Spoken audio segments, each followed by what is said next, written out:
This is chapter number 2, accounting for material cost. Today we discuss weighted average method. तो चलते हैं हम lecture की जानिब। तो सबसे पहले हम इसकी meaning of the weighted average method की देखेंगे, उसके बाद एडवांटेजेस, उसके बाद डिसएडवांटेजेस, उसके बाद हम न्यूमेरिकल सॉल्व करेंगे ताकि आपको बेटर अंडरस्टैंडिंग हो वेटेड एवरेज मेथड के लिहाज से। तो सबसे पहले हम इसकी मीनिंग देख लेते हैं, ठीक है ना। तो ये बेस्ड करता है assumption that issue of good consist of the due proportion of valuators.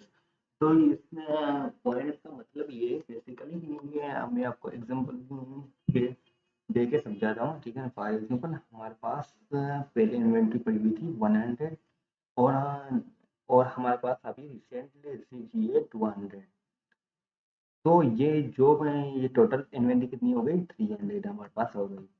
तो जो भी अब इन्वेंट्री अब इशू करेंगे तो उसमें कुछ ना कुछ जो 100 का पोर्शन हमारे पास अर्लियर मौजूद है वो उससे भी इशू करेंगे, ठीक है। ये दोनों का प्रोपोर्शन होगा, जो हमने अर्लियर हमारे पास मौजूद थी और जो हमने रिसेंट परचेज की है, तो दोनों का प्रोपोर्शन उसमें मौजूद होगा। 300 में 100 भी मौजूद है और 200 जो हमने रिसीव किए हैं, तो दोनों उसमें शामिल है।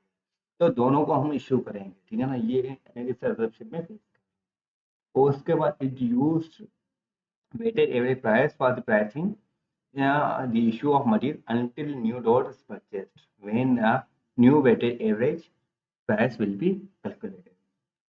फॉर एग्जाम्पल जो हमने हमारे पास 300 जो हमारे पास इन्वेंट पड़ी हुई है, ठीक है, वो हम जो भी मटेरियल इशू कर रहे होंगे वो उसका रेट 10 रुपीज़ है, ठीक है। फॉर एग्जाम्पल 10 रुपीज़, ये तब तक हम 10 रुपीज़ के हिसाब से मटेरियल इशू करेंगे जब तक हमारे पास दूसरा कोई मटेरियल हमारे पास रिसीव ना हो, ठीक है। फॉर एग्जाम्पल हमने अभी 300 इन्वेंट्री और ली है जिसका रेट क्या है 12 रुपीज़ था पर यूनिट। तो उसका टोटल अमाउंट क्या बन जाएगा, हम मल्टीप्लाई कर देंगे तो वो 3600 टोटल अमाउंट बन जाएगा। तो 3600 ये और पहले से हमारा मटेरियल पड़ा हुआ तो उसका रेट क्या होगा, 300 को मल्टीप्लाई कर दें 10 से, तो 3000 हमारे पास पहले मौजूद है। ये टोटल कितना अमाउंट हो गया, 3000 ऊपर 3, ये तो 6600 टोटल अमाउंट हो गया। और टोटल हमारी इन्वेंट्री कितनी हो गई, वो हो गई 600, ठीक है। 600 हमारी टोटल इन्वेंट्री हो गई। तो आप ऐसे डिवाइड कर लेंगे, ठीक है। इस फार्मूला की मदद से वेटेज एवरेज प्राइस जो हम मालूम करने का formula total cost of material in stock. Total cost हमारी कितनी हो गई 6600 और हमारी क्वांटिटी कितनी मौजूद है वो 600 है। तो दोनों को आप डिवाइड कर देंगे तो आपको क्या आंसर मिल जाएगा, यहाँ पे 1 टाइम लगेगा, यहाँ पे 11 टाइम टेबल लगेगा।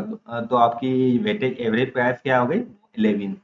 ये इस पॉइंट का आप मकसद देख लें, ठीक है। तो हम पहले जो भी इन्वेंट्री हमारे पास पड़ी हुई थी 300, जब तक 300 थी हमारे पास मटेरियल रिसीव नहीं हुआ था, तो हम जो भी इन्वेंट्री इशू कर रहे थे वो 10 रुपीज़ के हिसाब से कर रहे हैं। और जब हमारे पास मटेरियल न्यू आएगा तो उसका वेटेज एवरेज प्राइस अलग होगा। दोनों को प्लस कर लेंगे, और टोटल क्वांटिटी से डिवाइड कर देंगे तो आपको वेटेज एवरेज प्राइस मिल जाएगी।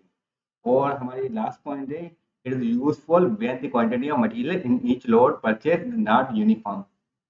यहाँ पे देख लें, जो हमारा सिंपल एवरेज मेथड था वो यूनिफॉर्म, जो भी प्रोडक्शन या इन्वेंट्री हम ला रहे थे, जो भी हम मंगवा रहे थे या इश्यू कर रहे थे वो यूनिफॉर्म थी, वहाँ पे वो यूज हो रहा है। पर वेटेज एवरेज मेथड है ना, वो वहाँ पे यूज होगा जहाँ पे यूनिफॉर्म क्वांटिटी या मटेरियल ना मंगवाया जाए, ठीक है। और दूसरी पॉइंट ये कि जो वेटेज एवरेज है ना, यहाँ पे क्वांटिटी को भी असाइन कर रहा है, ठीक है ना। वो जो सिंपल एवरेज मेथड था और सिर्फ कॉस्ट को एनालाइज या असाइन कर रहा था, ठीक है, उस पे बेस कर रहा था। यहाँ पे क्वांटिटी प्लस कॉस्ट दोनों को मेजर कर रहा है या दोनों को एनालाइज कर रहा है, ठीक है ना, वेटेज। तो दोनों में ये डिफरेंस है, ठीक है। और उसके बाद हम देख लेते हैं इसके एडवांटेज। तो इसका सबसे पहले एडवांटेज ये, it average out the effect of the price collection. जब प्राइस कलेक्शन वगैरह होती है तो उसमें जो एवरेज होता है, ठीक है, तो उतना ज़्यादा उस पर इम्पेक्ट नहीं होता। It can be advantageously used in process industry.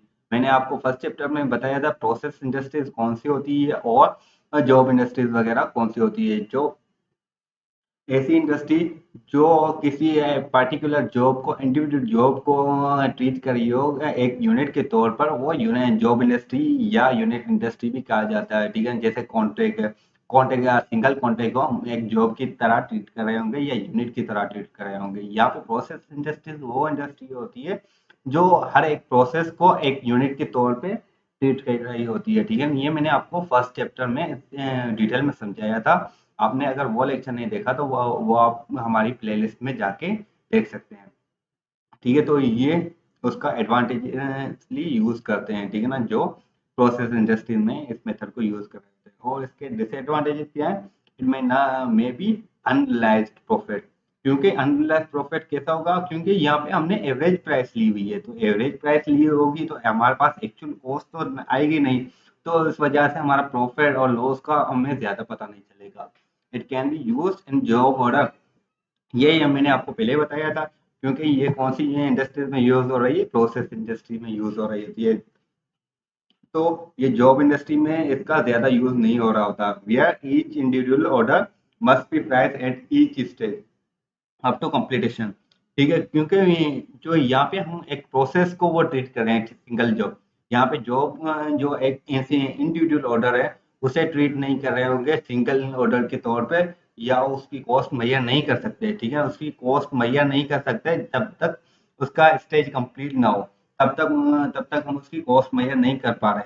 तो इसका ये डिसएडवांटेजेस है। उसके बाद हम चलते हैं न्यूमेरिकल के जाने। तो हमने इलस्ट्रेशन 20 वही सेम ली हुई है। ठीक है ना, तो हमारे पास ओपनिंग बैलेंस वगैरह जो हो रहा है आपकी स्क्रीन पे, तो यहाँ पे आप देख लें। ठीक है, हम अब चलते हैं कैलकुलेशन की जानने में। तो सबसे पहले हमारे पास ओपनिंग बैलेंस था, सॉरी, ओपनिंग बैलेंस था। ओपनिंग बैलेंस हमारे पास कितना है, 200।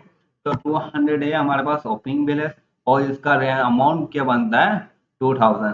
तो 2000 का आप एवरेज निकाल लें 200 से, आपको 2000 को डिवाइड कर लें सिंपली 200 से, तो आपको एवरेज मिल जाएगा। अब यहाँ पे दो दो जीरो आपको हैं जो, यहाँ पे मैं डिवाइड की सिंपल ट्रिक भी बता रहा हूँ। यहाँ पे एक जीरो निकाल लें, यहाँ पे भी एक जीरो निकाल लें, यहाँ पे जितने जीरो ऊपर हो उतने जीरो नीचे आप निकाल लें। बाकी जो भी रिमेनिंग बचते हैं आप डिवाइड कर लेंगे। तो आपको सिंपल सिंपल तरीके से आप विथआउट कैलकुलेटर से आप ये सोल्व कर सकते हैं। ठीक है, टू का टेबल यहाँ पे 1 टाइम, यहाँ पे 20 पे कितने बार लगता है, 10 टाइम। तो हमारा एवरेज रेट क्या आ जाएगा, 10। ठीक है, और मैंने आपको फर्स्ट पहले ही बताया हुआ है कि जब तक हम वो इन्वेंट्री उसी रेट पे इशू कर रहे होंगे जब तक हमारे पास न्यू इन्वेंट्री रिसीव ना हो, और उसके बाद हम एवरेज निकालेंगे।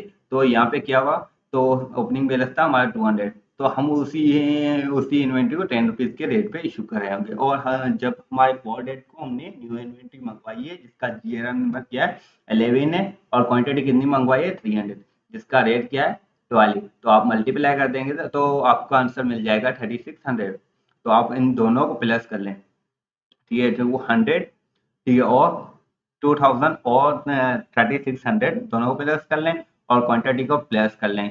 तो प्लस कर लेंगे, और 5600 को डिवाइड कर लेंगे 500 से। तो जीरो, जैसे मैंने आपको बताया, ऊपर जितने जीरो उतने जीरो नीचे से भी काट दें, तो आपको सिंपल होगा डिवाइड करने में। 5 का डबल यहाँ पे 1 टाइम लगेगा, यहाँ पे कितनी बार, 11 टाइम लगेगा। 1 रिमेनिंग रहा, रिमेनिंग आप पॉइंट देंगे, बाकी जीरो दे सकते हैं। ठीक है, 10 हो जाएगा।